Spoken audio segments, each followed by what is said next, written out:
From athletes to authors, entertainers to innovators, we connect with those who help shape our culture. Join us in revealing stories of their lives and backgrounds, their triumphs and tragedies that molded them into who they are today. Authentically off-script and personally illuminating, this is Audibles with Jason Scarborough. This week on Audibles, Wyatt Waters, Part 2. I've heard you say, and this was such an interesting quote to me, you said every painting needs some sort of tension, something to resolve. Do I have that right? And I've always wondered what you meant by that. Well, it's like some of my favorite art classes were not art classes. I had a creative writing class. I got the creative writing award in college, the Bellman Award. And in there, the critiquing was more about, tension, restraint, theme, variation, beginning, middle, end. That's how we thought of the art of writing. And it's really the same thing with painting. You have to have problems. It's like a story, If a book doesn't have somebody having an affair or cheating or murder, you're not going to want to read it. If it's just like, things just rolling along fine, there has to be something to resolve. So when I look for a painting to do, what I'm really looking for is the problem, because the painting is made by the solution of the problem. Mm-hmm. People think, you're looking for problems, why are you doing that? I mean, look for something that's easy. But that's not what holds people's interest. I remember watching the great Walendas. They were trapeze, high wire act, and very famous. And, if they walked a line 2 feet off the ground, nobody would be watching. No. You have to have the element of the tension that holds your attention, because you think, well, they might fall. And everybody wants to see something like that happen. When I'm painting outside, like I'm getting ready to teach a workshop tomorrow, people don't say this, but they're thinking, well, I heard he's a pretty good painter, but this one's just not working out, And they're not going to say that because they're being nice. Some people will say it out of honesty or wanting to just give you a jab, but it has to have a part of the painting where you've got, it's the critical part of the painting when you start resolving these problems. You start solving these problems. You have to have that. That's what holds your interest. And that's what really life's about anyway. I appreciate walking on, in the morning and when things are just nice and calm. But really, as the day moves on, there's something that has to be done. There's something that didn't work right that you got to make right. And painting is like that too. It doesn't always just happen. And they say, oh yeah, but you're a good painter, you can make it work. I thought, no, I don't know if it's going to happen or not. I just try to do my part to make it happen, to resolve this. And a painting has I said beginning, middle, end. It has like the 3 parts of a short story: beginning, middle, and end. You introduce an idea, you develop the idea, and solve those problems, and you come to this, am I saying this right? Denouement? It's French. It means it comes to something. It's not really an ending. The ending of the painting it never really ends. It ends each time someone views it. You leave things out for the reader, the viewer, to put their own things in there. That's where a good book is. You let some people interpret this according to what their needs are, or fears, or hopes. Dr. Gore said this: a good painting is like a half-filled pitcher. You can take something out of it and you can put something in it. It's a collaboration between the viewer and the artist and the world. So that's how I look at it. That's my own personal view on that. It's a bunch of other people's opinions too. Do you look back at your journey and feel there was a moment where you feel like you mastered watercolor? Because it can be an unforgiving medium and a difficult medium, but is there a point in your journey where you feel like, okay, now I got it? Well, when I took the classes originally, there was somebody who was really good. He was a really fantastic painter, and I wanted to take that class, and I took it, and he wound up not pursuing that. That was not what he wanted to do. And people say, oh, what a waste. But no, not everybody's supposed to paint. He found something he wanted to do, and that's good. But I thought that I could just work really hard and get to that place where I would get it. And but as I've gotten older, I realize I'm just peeling the onion, and you never get there. You keep your sights on something on the horizon, and you're walking, and you never get there. But you have to be satisfied with the journey and the improvement.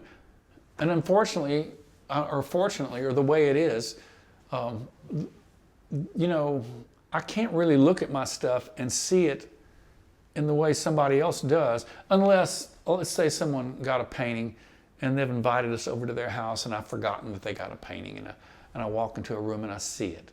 That is probably the purest I will ever get to see that painting. Because as I'm painting the painting, I'm having to push myself to the point, the critical point, where I can't really enjoy the product of the painting. I always see what didn't work. That's always what I see. I see this didn't work, that didn't work. When I teach classes now, I tell people, and this is what I do. I try to find something that was successful. And I try to find, and I pat myself on the back for that. Good job, you know. And then I say, okay, what needed improvement?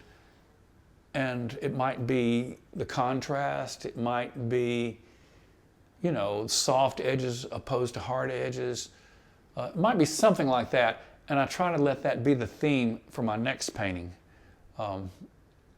So you're in a state of always being critical. You can't be any other way and improve. It doesn't really work that way for me. But I love the process. And not only do I love it as much as before, I love it more, because I didn't understand that idea when I was a sophomore. Sophomore means wise fool, you know. I didn't know that. That's right. And that was a big year for me, my sophomore year. Also that year, Dr. Gore took me to Washington, D.C. He had a show, one of the senator's office up there, and I helped him take the show up there. And I got to see the National Gallery of Art, the Hirshhorn, the Phillips, the Freer Gallery. I saw all those places. I'd never been to a museum before. You know, it helps to study art. Mm-hmm. The dead people are the good ones, you know, because they're already, you know, they're not going to let you down. These guys walking around, who knows what they're going to do in another 5 years. But those guys, the big people, the Edward Hoppers and Ashcan School, you know, Van Gogh, who doesn't like Van Gogh? I mean, John Singer Sargent's watercolors. That's top of the list for you. Yeah, really is. But there's so many. There was a woman in here in the gallery just recently, the past few years, that's recent, and she was talking about her uncle who painted. And I said, wow, that's good. And she said, yeah, his name was Ogden Plessinger. Now, Ogden Plessinger, Andrew Wyeth was asked who the top 10 watercolorists are in the country, and that was one of them. But to her, he was just an uncle who painted, you know. I mean, I guess he was just Uncle Ogden or something. Going to museums and seeing great painters helps you grow. You know. Don't go anywhere. Audibles returns in a moment here on the Spirit Media Network.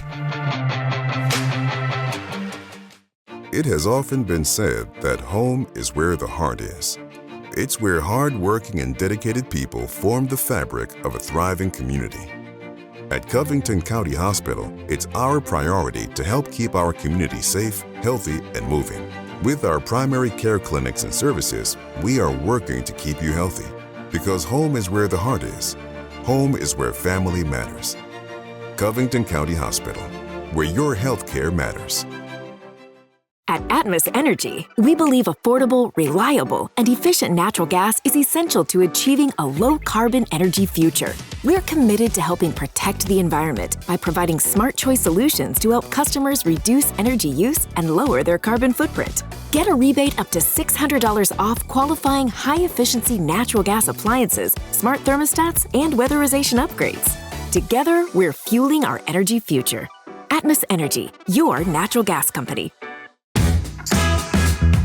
Our farm's amber waves of grain become your tasty creations in the kitchen. From a bushel of wheat comes the flour you need to enjoy the breads, cakes, cereals, and pastas we all love so much.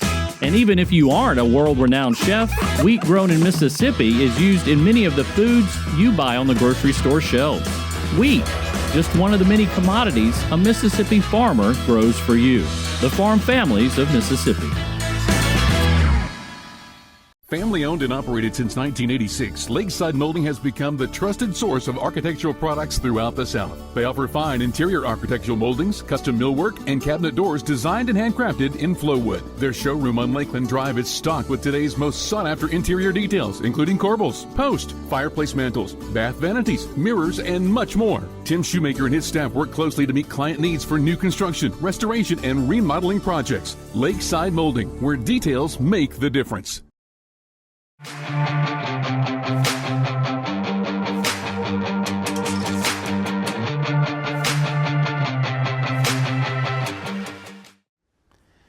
You capture such pure and artistic images of everyday Southern life. That's been kind of your hallmark.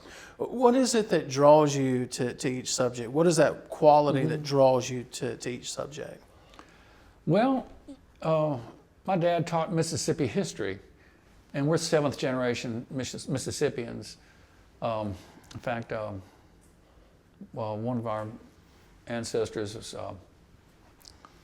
was I think he was Samuel Swayze, the first Protestant minister in Mississippi, in what became Mississippi. It wasn't even Mississippi at that point, you know.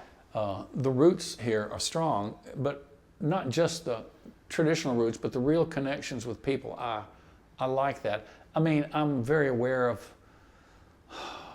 people's idea of and how things have been, and to some degree still are, the deficits that Mississippi has. But roots are strong, and I've had the opportunity to travel. I spent about a year in Italy. You know, that's a lot. And 2 months last year in France, 2 more months this summer coming up in France, Caribbean. All these came from painting. But I have to say, I'm not only, when I'm coming home, I always feel good. It's never a going away, a getting away. If it does anything, it helps me understand the things that I want to appreciate about here and the things that I want to grow. Like when we were in Tuscany. I remember we stayed, I was working with Robert St. John. We were working on a book. And we stayed in the very middle between Siena and Florence. This is Italy, Florence. And I remember thinking, okay, this is rural. These people are growing grapes and they're growing olives. And, you know, we grow soybeans and cotton, but it's really the connection to the soil and the tradition of that. And there's a value system that you get when you put a seed in the ground. I'm sounding like Green Acres right now. You put a seed in the ground and you nurture it, and it grows, and it comes to something, and it bears fruit, and you harvest that.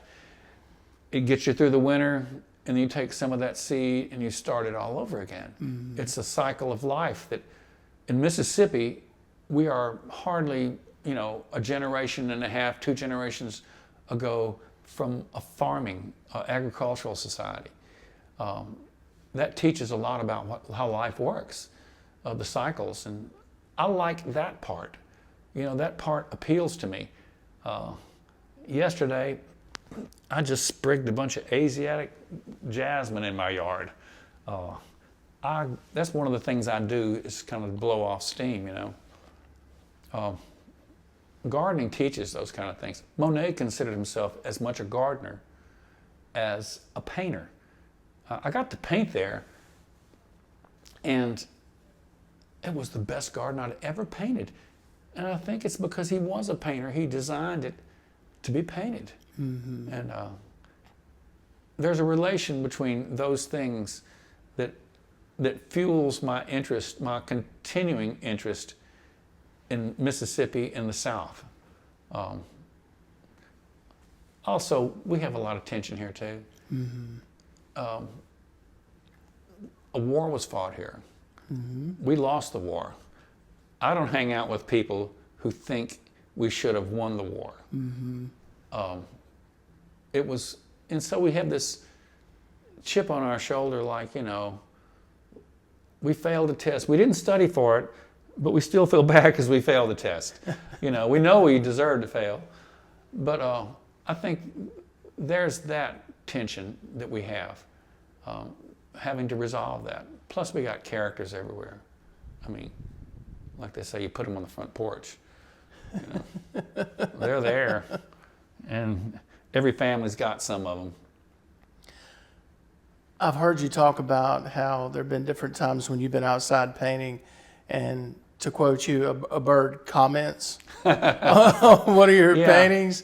What is the wildest or craziest thing that, outside of birds commenting on your paintings every now and then, can you remember a crazy story when you were painting outside? I was teaching a watercolor workshop one time, and we had our paintings out there, and we're all outside, and it was really pretty crazy because we had our paintings leaning up against trees, and this dog comes by and just comments on the painting. Just recently, I was down in Natchez. We just started a gallery in Natchez. And I'm painting Monmouth, one of the mansions there, and a squirrel falls out of the tree right in front of me, almost hits my easel, and then he just shakes his head and runs off. I guess that's what they do. There's so many things like that. Also, not as uncommon, but certainly it's kind of strange. You'd be working on a painting, and a UPS truck pulls up right in front of you, and they have a 15-minute delivery for the neighborhood. Gosh. So you just have to kind of wait. You have to. But there was one time I was painting, and this guy. I was going to paint some bodock trees. That's a French word that we've called bodock, but it means, I think I'm saying bodock, beautiful arc, because the limbs grow like that, and they make great fence posts. You only see them in the country. There's one in front of UMMC on State Street, but that's the only one I know of. Anyway, I said, can I paint your bodock trees? And the guy out there said, oh yeah, you can come back tomorrow and we'll be fine. So I go back the next day, and I'm working on a painting, and this other guy comes up with a shotgun, and he says, what you doing on my property? And now I don't know that was his property, but it seemed like he was the guy who had the gun, so I'm going to listen to him. And he said, oh, I know why you're out here. You're looking for that Civil War gold. And at that point, I couldn't get out of there fast enough.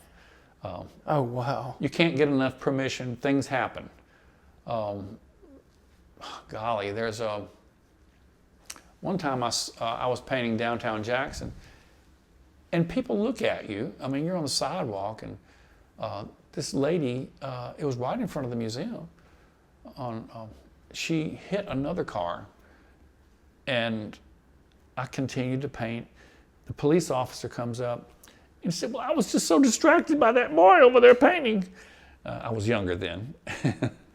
And, that was part of her police report. That was her reason for her having the accident. Distracted by you painting? I did not get brought into that, fortunately, but I did hear that, yeah.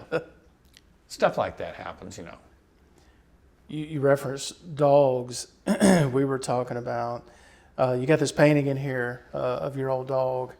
And I asked you, I was like, I'm just curious, do you paint dogs? Because, that'd be an awesome treat one day to have you paint my two pooches at home. And how hard is it to paint animals? Because they don't, they're not still. So how hard is that? Well, if they stay in your area, they'll move around. Or yesterday I was painting some cows. They don't stay still either, but there's always one in a similar pose. Yeah. This is Scruffy. He is in Ribérac in France. And we saw him the previous year, and then we saw him that year. He's a kind of a village dog, and he has a lot of other.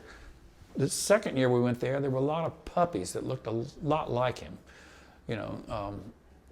Dogs, you have to just. Scruffy was busy. Scruffy was a very busy boy, and but dogs are the better part of people. They say the difference between cats and dogs. I'm not going to get into that debate, but someone said the difference between cats and dogs is cats know revenge, dogs know guilt. They I love that. Yes, you won't see a cat. Oh, I did that. They'll say, yeah, I did that. What? What are you gonna do about it? Yeah, they're going to challenge them on that. But dogs are, I've always had a dog. They're just more human than a lot of humans. They really are. Yeah, I love that picture here you have of your old dog. James. It's a beautiful picture of James. We were talking about our love for Ricky Gervais, and Ricky Gervais is such a voice for animal rights and such an activist for animals. And what did he say again? He said dogs are magical. Yeah. Dogs are magical. And I'm like, you know what? There's a lot of truth to that. There's a lot of truth to that. I was always curious because I've seen some of your work, and of course seeing the painting of James, and was always curious, how hard is that to paint animals, because they don't stay still. So, with watercolor, it can be an unforgiving medium. Yeah. James helped me out though, because that was in the gallery, the old gallery, before we had our redo, and people would come in and he'd run to the door. Always loved to greet him, but then I'd walk him back and I'd say sit, and he would sit in the same pose. He was a unique dog among the dogs in my life. I'm not saying everybody doesn't have their story, but in my life, he was the one. I'll always have a dog though. Got to have a dog. And James was beautiful. Just looking at that painting, he's a beautiful dog. It was a half lab, half Australian Shepherd, and people would ask what breed he was. And I always tell them, he's an Irish Shedder, because he shed like you wouldn't believe. But I couldn't help that. Don't go anywhere. Audibles returns in a moment here on the Spirit Media Network. The fabric of any community is its people. It's the commitment to hard work and to be our best. It's where you know your neighbor by name. It's where family is important. At Covington County Hospital, we are your family and friends. That's why your healthcare is important to us. From emergency room visits to primary care to behavioral health, we want to make sure that healthcare is available when you need it. Covington County Hospital, where your healthcare matters. From the seed, and the soil grows row after row. We take care of this land, using just the right amount of our natural resources and never more than we need. We are only one of thousands, but we are united as one to grow the food, fiber, and shelter you need every day. Because Mississippi needs us. Mississippi needs farmers, the farm families of Mississippi. Looking for your next unforgettable experience? Come explore Cypress Point, Mississippi's premier event venue, offering breathtaking spaces for weddings, gatherings, and special moments. Get wild on our one-of-a-kind safari tours, where adventure is just a ride away. Then kick back at the tavern, where great food, cold drinks, and good times are always on the menu. And don't miss the live music every week at Cameron's Garage, the new hot spot for the best local tunes and late-night fun. Experience it all at Cypress Point, where memories are made and adventure is just the beginning. When it comes to choosing energy for your family and your home, make the smart choice with natural gas from Atmos Energy. It's efficient and reliable energy that's essential for today and generations to come. You can count on affordable natural gas to help you save money and keep you comfortable while fueling your dream home.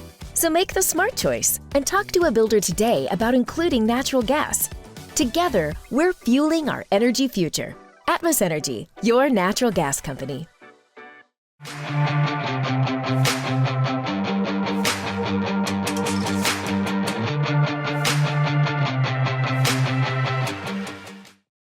So you've had some collaborations with Robert St. John. Of course, Robert's been on the show before. And what's it like to mix art and food? That's got to be, it's an interesting combo. So what's that been like to collab with Robert? We did 4 books. And in fact, the first book we did, we were across the street and we'd just opened the gallery. I'd had a couple of books come out, and he came in with this idea to do a coffee table cookbook, an art food book. And that seemed intriguing to me. I really liked that. And really, he was saying, you know, food and art to explain this concept of what it means to be Southern. Because that's always a complicated thing. You know, people have an idea about what it means to be Southern. Like, you know, I was over in Europe and people would say, oh, you don't seem like you're from Mississippi. And I said, well, and after enough of that, I said, well, have you ever been? And they said, no, but we watch TV. And, you know, it's always different. It's a difficult thing to explain. And I think food and painting has the ability to convey that idea. But we spent 90 days, I believe it was, working on Italian palette over there, which is a long time. And we started doing tours over there. And I guess we're close to around a year that we spent in Italy altogether. And, you know, food and art, they just go together. I mean, I think the word most commonly used to describe artists is starving artists, which, you know, you can do. But, I mean, there's also a great passion that people have for food, that chefs have, that's not unlike what people who paint have. There's a personality behind it.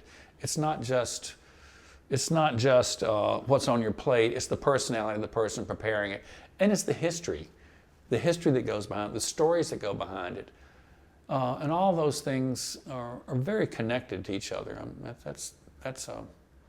They were enjoyable books to do. We did 4 books. We did Southern Seasons. We did Southern Palette, Southern Seasons, Mississippi Palette, and then we did Italian Palette in Italy. So, you know, that was a good series to work on. We enjoyed doing those. And then we did a TV series for 5 seasons. I remember that, Palette to Palette. Yeah. Yeah, I remember that. We talk about Southern culture. You referenced it a minute ago. There's a lot of theories on that. But what is, when you're getting ready to paint, when you're getting ready to sit down and you want to illustrate what Southern culture means, what does Southern culture mean to you? Well, It's not easy to explain with words, and I think that's why food and painting and music can be really helpful in doing that. I mean, Mississippi, it really is the cradle for popular music. I mean, I remember growing up hearing Eric Burton and the Animals, hearing Cream, all these great bands, and I didn't realize that what they were doing was playing Southern music, Southern blues, and they were interpreting that in their way. It was only till an album by Muddy Waters called Electric Mud, and I heard the story that Muddy Waters, no relation, but I would claim him though. His manager said, "Hey, look, these guys in England are making a lot of money on the blues, and this is what you do." I said, "You make this album, we'll put some wah-wah pedals and fuzz boxes and distortion on there, and because they called it psychedelic, but it was really just the blues, and we'll make an album." And he did Electric Mud, and I thought, wow, that was a great album. Then I started scratching a little more. I mean, I was junior high.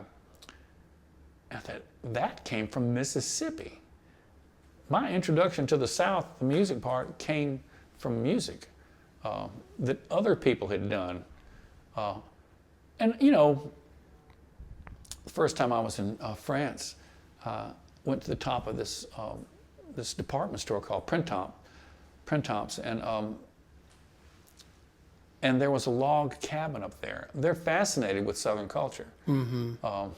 They just see it in a different way. It's hard to explain it, and a lot of things have tried. I liked Old Brother. That was pretty good, and that was it was Ulysses, the story, you know, told in a Southern way. But its roots, its connections to people, its characters. I mean, you know, the South is just a whole bunch of characters in search of a story. And it's easy. If you got the characters, you'd almost have the story. I mean, I know that's a little bit backwards. You're supposed to have the story first, but the characters, they suggest such stories. That if we didn't have stories, we would make them up because we have such good characters. And like, you know, you're related to some, I'm related to some in our family. And when you put it into fiction, you can talk about it. If it's around the dinner table and it's really happening, you better not talk about it. You know. You've painted everywhere from root beer stands, churches, I mean, you name it. Is there a place, even now, today, as we sit here, it still has this deep emotional tie for you?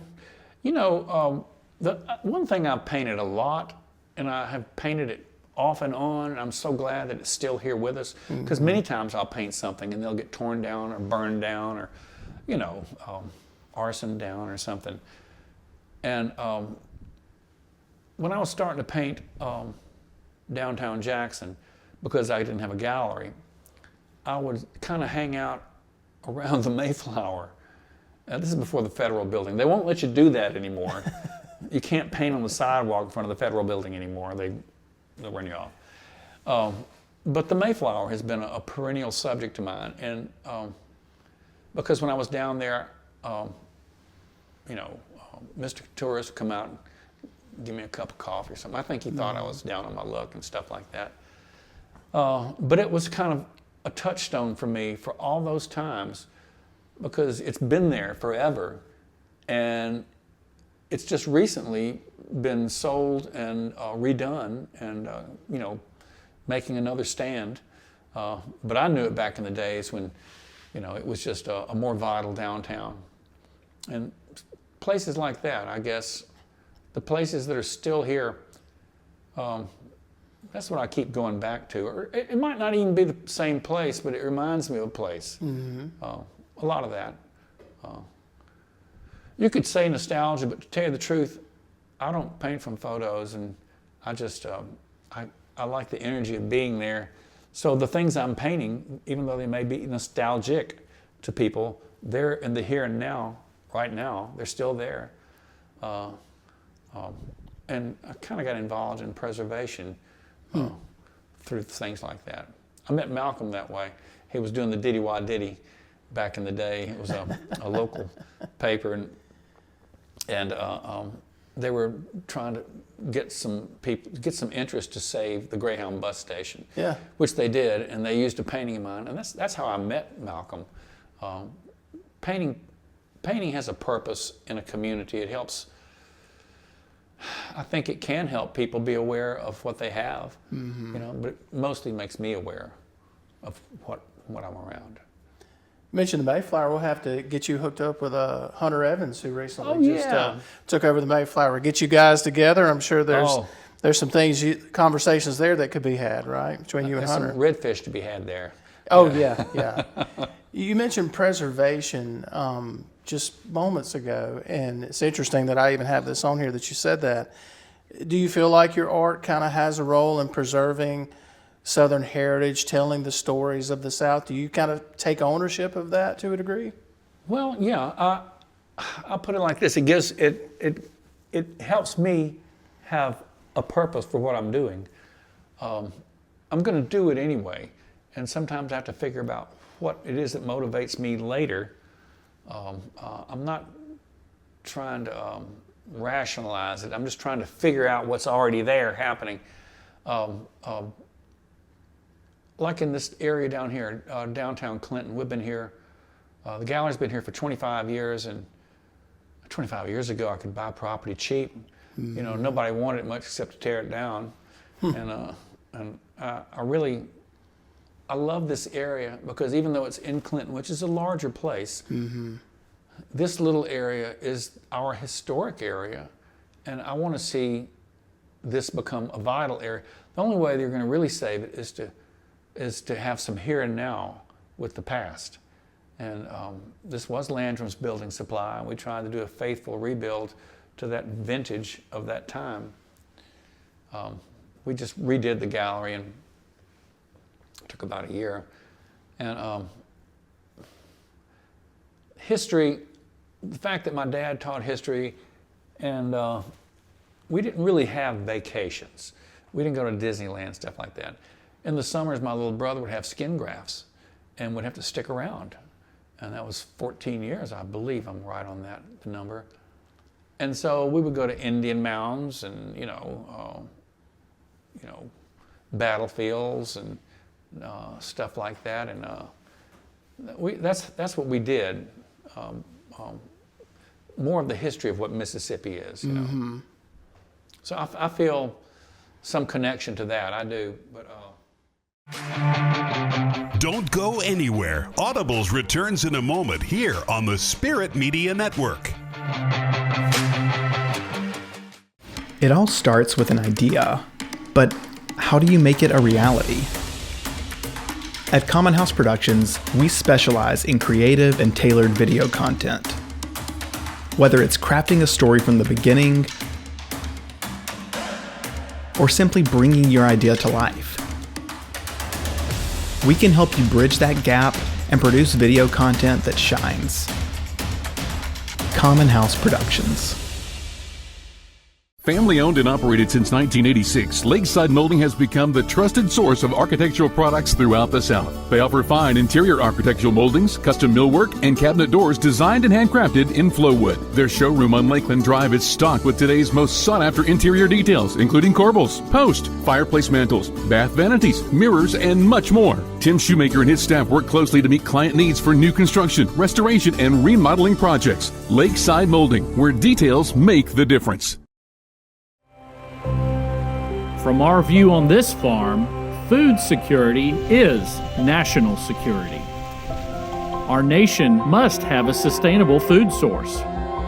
Keeping the supply chain moving and food on our grocery store shelves by growing the cleanest food in the world. We're only one of thousands, but we are united as one to grow the food, fiber, and shelter you need every day because Mississippi needs us. Mississippi needs farmers, the farm families of Mississippi. At Atmos Energy, we believe affordable, reliable, and efficient natural gas is essential to achieving a low-carbon energy future. We're committed to helping protect the environment by providing smart choice solutions to help customers reduce energy use and lower their carbon footprint. Get a rebate up to $600 off qualifying high-efficiency natural gas appliances, smart thermostats, and weatherization upgrades. Together, we're fueling our energy future. Atmos Energy, your natural gas company.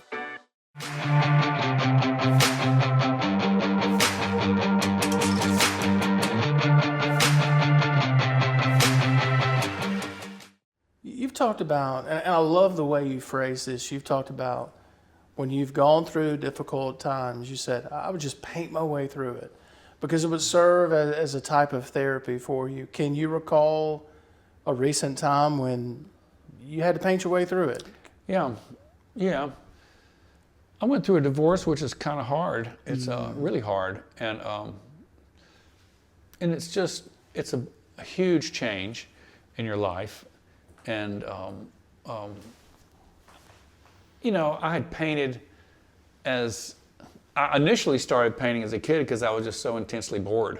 I mean, boredom is a real motivator. Especially, we couldn't say, oh, I'm bored, because, then Dad would stick a rake in your hand and you could rake some leaves. And that'd be a good cure for that, and maybe get some leaves done too. Never say you're bored in front of your parents. That is accurate. And so boredom was one motivator. But really, I'm kind of by nature, I think, a more joyous painter. And I spent most of my life in that mode. It became something that revealed the world to me, and it was very interesting.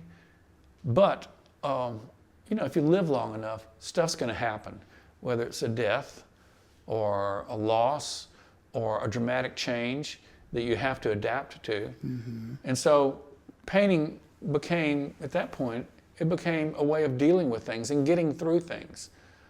And I remember the depths of depression became pretty low. And I remember there was maybe a 2-week period I simply couldn't paint.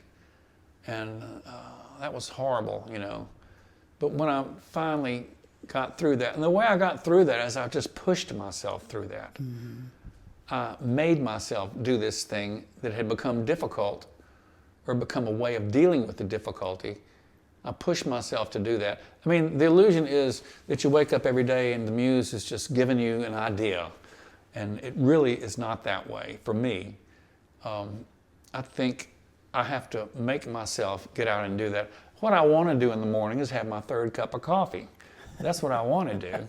But I believe, and it has been proven to me from my own experience, that if I get out and I go through the process of starting a painting, the muse comes back and gives you something.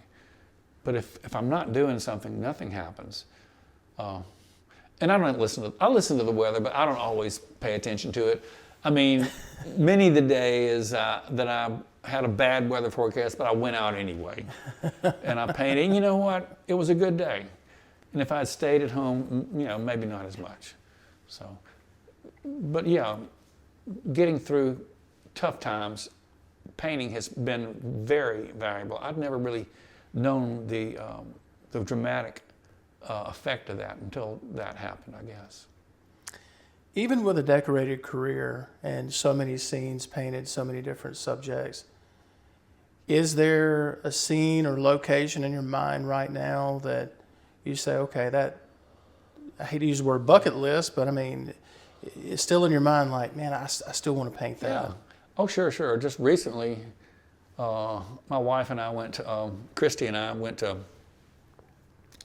Colombia. That had been on my list for a long time. People know you paint and they start telling you stories and it sounds intriguing, but you haven't been there. And so that was an example of one of them. But there are a lot of things I want to still paint. Right now I'm working on location. It's a physically demanding thing, and I know one day I'm not going to be able to do this. And I'm kind of planning a different part of my life. I'm not there, of course, yet, but one day I guess I'll be a studio painter. And I make notes on things, but I figure that working from life will give me the skills, will give me what I need to work in a studio. I'm building up a kind of a mental kind of a catalog of things every time I paint. When you paint, you're programming things into your head. That's one of the things I like about painting. In my drawing classes in college, we had an intense time drawing skulls. And I couldn't figure out why we were drawing the skull at this angle, skull upside down, skull sideways. And then Dr. Gore says, okay, now takes the skull away. I want you to draw the skull upside down, 3/4 angle. Or maybe it's pointed 90 degrees up. And the reason we were able to do that, I was able to do that, is because each time I would draw it, I'd programmed another bit of information in there. It helps, painting helps develop three-dimensional thinking, which is cornerstone for idea making, you might say. That's one of the things I like about painting. If you could have a conversation with 20-year-old Wyatt Waters, how would that conversation go? You know, what I would tell myself, 20 and even younger, or a little bit older too, you know, I'd been told this, but for it to take effect in your life takes a while. My dad said, a lot of my good conversations came from the fact that I didn't play ball and I was having to go with him to the dugout while he was coaching high school and I was grade school, let's say. Dream, plan, do. And believe in yourself. You can do much more than you think you can, but you have to prepare. You have to get ready, but then you have to do it. You have to have the passion. You have to develop yourself to execute this passion, but then you have to do it. I knew a guy who prepared so much, and I think he was afraid of doing. He just kept preparing. Just kept preparing. Yeah, you know, you got to do at some point. You got to do, and sometimes you got to do before you feel ready, because you're never going to get ready, and it's time to do. But that's what I would tell myself, to believe in myself more, and because it's, you know, self-doubt is a creative plague. Everybody who works in creative fields, you know, you have these, oh wow, I could have done better, should have done better. I don't know if I can do this, but you do it anyway. Was it that Mother Teresa thing, you know? She had some quote about that, you know. Love them anyway, I yeah. think was hers. Yeah. Is that right? There's a whole list of things, and that, you know, well, you know, people may not always appreciate the good things you do, but do them anyway. And then another, anyway, do it anyway. Do it anyway. My final question for you. What mark do you hope your art, the places you've gone, the people, the subjects that have been included in your artwork, and what mark do you hope that you have? Let's get down the road here and somebody Googles Wyatt Waters. What is the mark that you hope that you and your artwork have? What I really want to do, and this is part of the teaching thing that I feel, I want people to feel they can do that thing that they want to do. Mm-hmm. I mean, it doesn't have to be painting. I mean, that's what I do, and that's what I feel qualified to teach or to share. But what I want people to do is to value their own judgment, but to develop their judgment. Like, you know, in the time that we live, it's pretty tough. It's a pretty tough time. And I'm not trying to tell people what to believe, what to think, but I want to show them that they need to think, and their thinking is valid. Someone said that the only real thinking you do is thinking you do for yourself. Everything else is just following, you know, and I want people to trust their own judgments and to develop. I believe that art has a place in that. When I'm outside, what I'm shooting for is clarity. And although it's clarity of painting, you know, a very confusing scene, or, you know, a scene of water or whatever it is, that's what I'm shooting for, a clear vision. And I do believe that engenders clear thinking.